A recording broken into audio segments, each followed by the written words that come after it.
I caught my brother with my fiancée the night before our wedding. My family told me to forgive him. I chose myself, disappeared for 5 years, built a new life. Then my mother called begging me to come back because everything fell apart and they finally realized they chose the wrong son.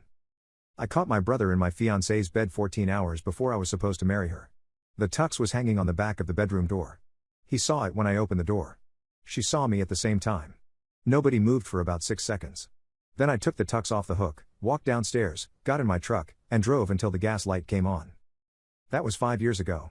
I'm writing this from a house I own in a state where nobody shares my last name and nobody knows the man I used to be. My mother called last Tuesday. First time I've heard her voice in 4 years. She was crying before she said hello. She said, "Everything fell apart. We need you. Please come home." I said, "I am home." And I hung up. Let me start from the night before the wedding. My name is Alec Harmon. I was 29. My fiancée was Darcy Shaw. Together 4 years. Engaged 11 months. Wedding set for Saturday, June 8th. Venue booked. 140 guests confirmed. $38,000 total cost. I paid $26,000 of it. Darcy's parents covered the rest. Everything was done. Rehearsal dinner was Friday night. The wedding was 14 hours away. My brother Porter is 26. 3 years younger. He was my best man. He gave a toast at the rehearsal dinner. Stood in front of 40 people, held a glass of champagne, and said, "My brother is the best man I know. Darcy, you're getting the real deal. I'm proud to stand next to him tomorrow." 6 hours later I found him in her bed. The rehearsal dinner ended at 10 p.m. Darcy went to her parents' house. Tradition. Bride and groom don't see each other the night before. I went to our apartment. Porter said he was going to a bar with the groomsmen. Said he'd crash at a friend's place. I was supposed to sleep. Instead I drove around. Nervous energy. The good kind.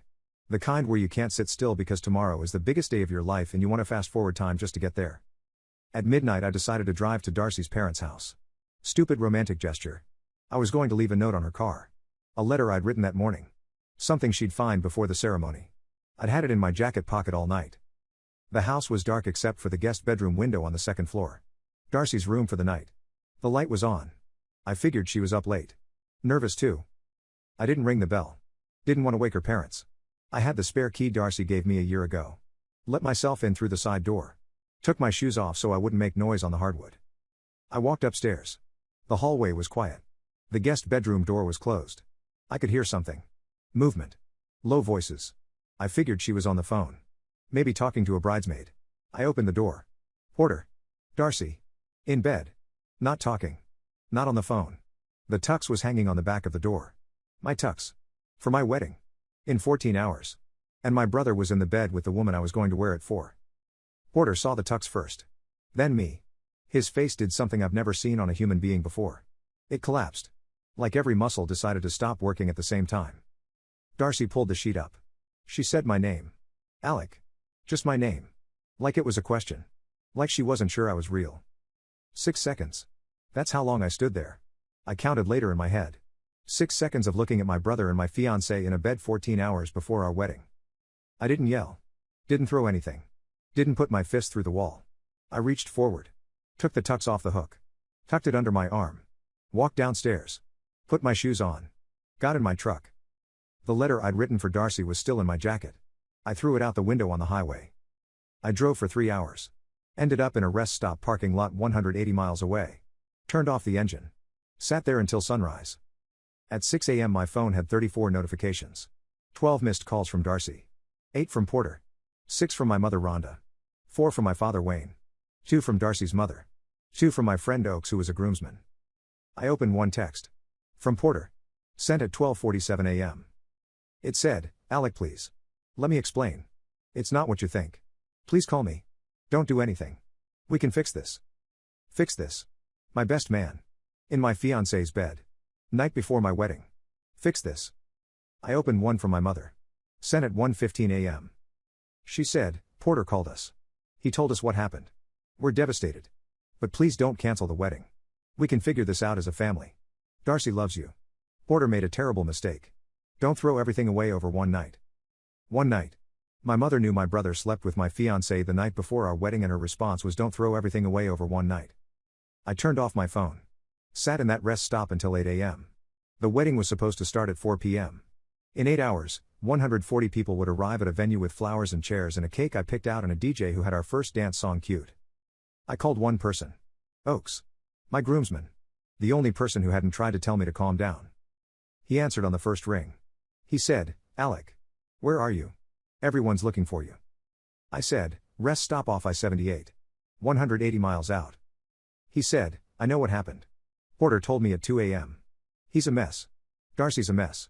Your parents are at the venue right now trying to figure out whether to send people home." I said, "Send them home. There's no wedding." He said, "You sure?" I said, "My brother was in her bed, Oaks. 14 hours before I married her. Yeah. I'm sure." He said, "What do you need? What do you need?" Same question. The only question that matters when someone's world is on fire. Not what happened. Not calm down. What do you need? I said, "I need you to go to our apartment. Pack a bag for me. Clothes. My laptop. My toolbox from the garage. My documents folder from the desk drawer. Leave everything else." He said, "Where am I bringing it?" I said, "I'll text you an address. Give me an hour." I called a motel. Not a hotel. A motel. Off the highway. $52 a night. Paid cash. Checked in under a name that wasn't mine because I didn't want to be found. Oaks arrived at 1 p.m. with my bag. He walked into the motel room. Looked around. Looked at me. He said, "This is rough." I said, "This is day one." He said, "Your mom called me. She's begging me to tell her where you are." I said, "Don't." He said, "She says Porter is devastated. Says he made a one-time mistake. Says Darcy is hysterical and the venue is calling about cancellation fees." I said, $4,800 cancellation fee. I know. I signed the contract. Let Darcy and Porter split it. They shared a bed. They can share a bill. Oaks didn't laugh. But he didn't argue either. He said, "What's the plan?" I said, "I disappear." He said, "For how long?" I said, "Long enough." The wedding was officially cancelled at 2 p.m. that Saturday. 140 guests turned away. Some had already arrived. Driven hours. Booked hotels. Bought gifts. My cousin later told me the parking lot was full when the venue staff started telling people. Some people cried. Some were angry. Most just stood there holding gift bags and looking at each other. Darcy's parents lost $12,000. Non-refundable. Catering. Flowers. Rentals. Darcy's father called my phone 9 times that day. I'd already changed my number. Monday morning I called a lawyer. Not for the wedding. For my life. A guy named Strauss. Business attorney. I'd been working as a project manager at a construction firm. $78,000 a year. Good career. Good trajectory. I told Strauss the first was leaving the state and needed help liquidating what I could. He said, "What are you walking away from?" I said, "An apartment lease with 7 months left. A joint savings account with $16,000 in it. A 401k with $42,000. And $26,000 in wedding costs that I'm never seeing again." He said, "The joint savings. Is your fiancée on it?" I said, "Yes." He said, "Withdraw your half. Today. Before she does." I withdrew $8,000 that afternoon. Left Darcy's half. Wednesday I resigned from my job. My boss Yates said, "Alec. Take a leave.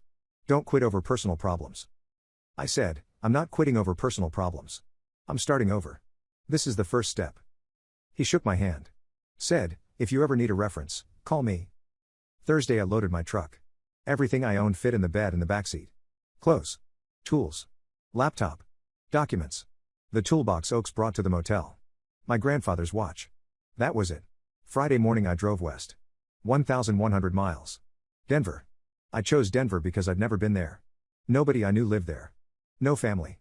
No history. No fiancé. No brother. Just mountains and a city that didn't know my name. I arrived on a Sunday. Rented a room in a shared house. $650 a month. Shared kitchen. Shared bathroom. 4 other guys. All transient. All starting over. Nobody asked why. 3 weeks into Denver. My mother found my new number. I don't know how. Maybe the phone company. Maybe a friend slipped. She called at 7 p.m. on a Tuesday. She said, "Alec. Thank God. We've been looking everywhere." I said, "I know. That's why I left." She said, "You can't just disappear. You have a family." I said, "I had a family. Then my brother slept with my fiancée the night before my wedding and my mother told me not to throw everything away over one night. That family doesn't exist anymore." She said, "Porter is destroyed. He hasn't stopped crying. He lost his brother over one mistake." I said, "One mistake?" He stood at the rehearsal dinner 6 hours earlier and called me the best man he knows. Then he drove to Darcy's parents' house and slept with her while I was writing her a love letter at midnight. That's not one mistake. That's a performance followed by a betrayal. She said, "He's your brother. You can't cut him off forever." I said, "Watch me." She said, "Your father wants to talk to you." Wayne got on the phone. He said, "Son. Come home. We'll work through this. Families recover from things like this." I said, "Families don't recover from this. Families that tell the victim to forgive the betrayer don't recover. They just pretend until the pretending runs out." He said, "We're not asking you to pretend. We're asking you to give Porter a chance to make it right." I said, "How? How does he make it right? Does he unsleep with Darcy? Does he unstand at that rehearsal dinner calling me the best man he knows? Does he undrive to her parents' house at 11 p.m. knowing I was getting married in the morning? Tell me what making it right looks like because I'd love to hear it." He didn't have an answer. I said, "Don't call this number again. I'll change it if you do." He called again the next morning. I changed the number within an hour. New number. Fourth person to get it, Oakes, Strauss, my boss Yates for the reference, and the landlord. That's my entire world. Denver. Building. First month I got a job with a general contractor. $22 an hour. Less than half what I'd been making. Didn't care. I needed income and I needed to build with my hands because my hands were the only part of me that still worked right. Within 3 months the contractor, a man named Dwight, moved me to site supervision. $34 an hour. He said, "You manage a crew better than guys who've been doing this 20 years. Where did you come from?" I said, "Somewhere I'm not going back to." He said, "Good enough for me." Month 6. Dwight offered me a partnership on a flip. He had a property. I had $14,000 in savings. We went 50-50 on materials. I did the labor. He managed the sale. We cleared $41,000 profit. My half, $20,500. While I was framing walls in Denver, Porter and Darcy were imploding back east. Oakes kept me updated. Not because I asked. Because he's the kind of friend who tells you the truth whether you want it or not. Month 3. Oakes texted, "Porter and Darcy are together. Official. Your parents are hosting them for Sunday dinners. Your chair is still at the table. They put flowers on it." Flowers on my chair. Like I was dead. Like I died instead of left. They grieved me rather than hold Porter accountable. Month 5. Oakes texted, "Darcy's pregnant." Porter announced it at a family dinner. Your mom cried happy tears. Your dad shook his hand. They celebrated. The pregnancy from the affair that destroyed my wedding. Happy tears. Handshakes.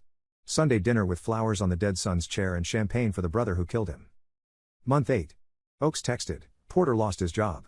Got into a fight with his manager. Your parents are covering his rent. $1,400 a month." Month 11. Oakes texted, "Darcy had the baby. A boy. They named him after your grandfather. Owen. Your grandfather's name. They gave the affair baby my grandfather's name. The name I was going to give my first son. The name I told Darcy about on our third date when I said, if I ever have a boy, his name is Owen. After my grandpa." She remembered. And she gave it to Porter's son. I put my phone down and didn't look at it for 2 days. Year 2. Dwight and I did 3 more flips. I saved $78,000. Opened my own LLC. Harmon Property Solutions. First project, a 2-bed bungalow I bought at auction for $142,000. Gut renovation. 4 months of work. Sold for $229,000. Profit after costs, $47,000. While I was pulling permits in Denver, Porter was pulling money from my parents. Oakes, Year 2, your parents remortgaged the house. $120,000. Porter needed capital for a business idea. Restaurant. Your mom co-signed. A restaurant. Porter has never cooked a meal that didn't involve a microwave. My parents mortgaged their home for a man who can't boil water. Year 3. My company had 3 employees. Revenue, $440,000. I bought my own house. 3 bedrooms. Paid $315,000. Put $80,000 down. The rest on a 15-year mortgage at 4.2%. Monthly payment, $1,780. Oakes, Year 3, restaurant closed. 11 months. Porter owes vendors $34,000. Your parents are paying it off with a helic. Darcy took Owen and moved back to her parents. She and Porter split. 11 months. That's how long the exciting life lasted. The affair. The baby. The restaurant. The Sunday dinners. All of it. 11 months before reality ate through the fantasy. Darcy left Porter. The woman who left me for him left him too. Because the qualities that make someone an exciting affair partner are the exact same qualities that make them a terrible life partner. No discipline. No follow-through. No ability to build anything that survives the first winter. Year 4. My company did $1.2 million in revenue. I hired my sixth employee. I met a woman named Sloan at a charity build for Habitat for Humanity. She was on the roofing crew, swinging a hammer in steel-toed boots. First woman I'd looked at in 4 years. We went for coffee. She said, "Tell me about yourself." I said, "I build houses." She said, "That's what you do. Tell me who you are." Nobody had asked me that in 4 years. I told her everything. The wedding. The brother. The bed. The tux on the door. The rest stop. Denver. All of it. She listened without interrupting. When I finished she said, "You drove 1,100 miles instead of throwing a punch. That's either the most disciplined thing I've ever heard or the saddest." I said, "Both." She said, "What do you want now?" I said, "To build something nobody can take." She said, "Then build it. I'll be here." Sloan and I have been together 14 months now. While I was building with Sloan, Porter was falling apart without Darcy. Oaks, year 4, Porter's living with your parents again. In your old room. The restaurant debt is $34,000 still. Your parents' HELOC is maxed. Your dad's retirement is gone. He cashed it to cover vendor lawsuits from the restaurant. $68,000. Gone. $68,000 in retirement. Gone. For a restaurant that lasted 11 months. Run by a man who gave a toast about brotherhood 6 hours before sleeping with the bride. My mother tried to find me again in year 4. She hired a private investigator. The PI found my LLC registration. Harmon Property Solutions. Denver, Colorado. But not my home address. I'd registered the business to a P.O. box. The PI called Strauss. Strauss called me. He said, "A private investigator called my office looking for you. Said your mother hired him." I said, "Tell him I'm alive, employed, and uninterested in contact. If he gives my mother any additional information, I'll file a harassment complaint." Strauss relayed it. The PI backed off. Year 5. Last month. Oaks sent the longest text he'd ever written. He said, "Your parents are losing the house. The HELOC payments plus the original mortgage plus the restaurant debt equals about $4,100 a month. Your dad's retirement is cashed out. Your mom's income is $2,400 from her job at the school district. They can't cover it. Foreclosure notice was filed last week. Porter is living there contributing nothing. He works at a warehouse now. $16 an hour. Sends $400 a month to Darcy for Owen. The rest goes to gas and a phone bill. Your parents are about to be homeless because every dollar they had went to Porter." I read that text sitting on the porch of my house in Denver. The house I bought with money from flips I did with my own hands. The house Sloan helped me paint on weekends. The house where nobody calls me boring and nobody sleeps with anyone they shouldn't. 3 days after Oak's text, my mother called. She'd gotten the number from the PI before Strauss shut him down. One detail that leaked, my phone number. She called on a Tuesday. I answered because I was curious what 5 years of consequences sounded like. She said, "Alec. Please don't hang up." I said, "Talk." She said, "Everything fell apart. The house is in foreclosure. Your father cashed his retirement for Porter's restaurant. The restaurant failed. Porter and Darcy split. She took Owen. Porter lives with us but he doesn't contribute. We're $4,100 a month in debt on a $2,400 income. We're going to lose the house your father and I have lived in for 31 years. I said, "I know." She said, "You know?" I said, "Oaks tells me everything. I've known about every dollar you spent on Porter. The $1,400 rent. The $120,000 HELOC. The $34,000 in restaurant debt. The $68,000 in retirement. I've known the whole time." She went quiet. I said, "You mortgaged your home for a restaurant run by a man who can't boil water. You cashed Dad's retirement for vendor lawsuits from a business that lasted 11 months. You did this because Porter is the son you chose. And the son you chose costs more than you can afford."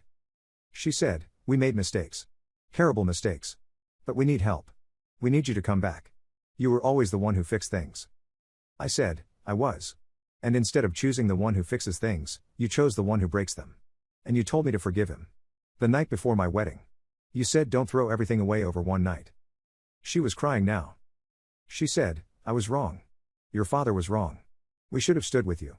We should have told Porter he was wrong. We should have." I said, "You should have. You didn't. That was 5 years ago. I'm a different person now. I live in Denver. I own a house. I own a company. I have a woman who doesn't call me boring and a life that nobody is trying to steal from me. You're asking me to leave all of that to come fix a mess that Porter made and you funded." She said, "He's your brother." I said, "He was my best man. And he slept with my fiancée the night before my wedding. He's not my brother. He's a stranger who shares a last name." She said, "What about your father? He's 67 and he has nothing. No retirement. No savings. He's going to lose his house." I said, Dad cashed $68,000 in retirement for Porter's restaurant. I didn't make that decision. Porter didn't put a gun to his head. Dad chose to do it because Dad has always chosen Porter the way you've always chosen Porter. And now Porter is 31 years old living in his parents' house contributing $0 while the house goes into foreclosure around him. That's not my problem. That's the natural result of 31 years of enabling. She said, Are you really going to let us lose our home? I sat with that question for a long time. Longer than she expected. The silence stretched. I said, Mom. 5 years ago I stood in a rest stop parking lot at 3 a.m. on what was supposed to be the night before the happiest day of my life. I had $8,000. A truck. A toolbox. And a family that told me to forgive the man who destroyed me. I drove 1,100 miles to a city where I knew nobody. I slept in a shared house with 4 strangers. I worked for $22 an hour. I built a company from a P.O. box and a pickup truck. Nobody helped me. Nobody called to check on me. Nobody chose me. I chose myself because you didn't. And now you're calling because you need the son you threw away to fix what the son you kept destroyed. The answer is no. She said, Alec. Please. I said, take it up with Porter. He's the one who's home. He's the one you chose. Let him fix it. I hung up. She called 3 more times. I didn't answer. She texted, Please call me back. Your father is sick. Porter can't help. We need you. I didn't respond. Wayne called from a different number. Fooled me. I picked up. He said, Son. I know your mother called. I know you're angry. But I'm asking you man to man. I'm 67. My health isn't good. I have nothing left. I gave it all to Porter. I know that was wrong. I know I chose wrong. I'm saying it now. I chose wrong. Come home. Help me fix this. I said, Dad. You chose wrong for 31 years. Not once. Not at the wedding. 31 years of picking Porter over me. Every dollar.